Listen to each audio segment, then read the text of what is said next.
I ask him lang, what do you feel? What do you think? What do you want them to know? Invictus, out of the night that covers me, black as the pit from pole to pole, I thank whatever gods may be for my unconquerable soul. In the fell clutch of circumstance, I have not winced nor cried aloud. Under the bludgeonings of chance, my head is bloodied but unbowed. Beyond this place of wrath and tears looms but the horror of the shade, and yet the menace of the years finds and shall find me unafraid. It matters not how straight the gate or how charged with punishments the scroll. And he did tell me to emphasize this part. I am the master of my fate. I am the captain of my soul. So, he will live longer than you think. His immortality will be seen on the minds and in the hearts of every Filipino he has saved, and very long after that through his every descendant.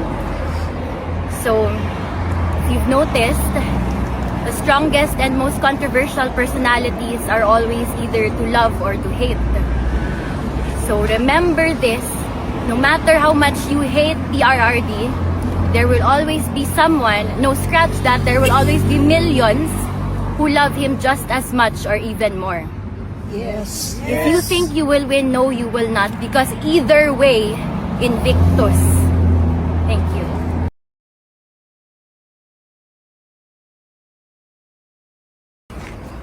Mayong adlaw, I will not be answering any questions for today, but I will be relaying a message.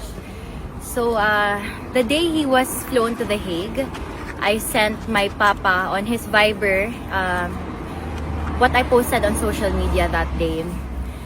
It said, I will forever walk with pride, knowing that I am your daughter, your blood.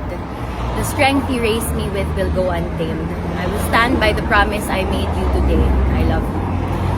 And dare I say, it did go untamed. No? There is nothing and no one on this earth I will not face for my family, for my papa. You know, for me to be able to love this fearlessly at such a young age speaks volumes on how Rodrigo Roa Duterte raised me. Do not be fools and think he will die with his body. His fire burns in the bluest of blue through Congressman Pulong Duterte, Vice President Sara Duterte, Mayor Baste Duterte, and through me was nobody yet but just his kitty. I would also like to say na he's strong as ever, strong still, while his body might become frail, spirit as breakable as always. He,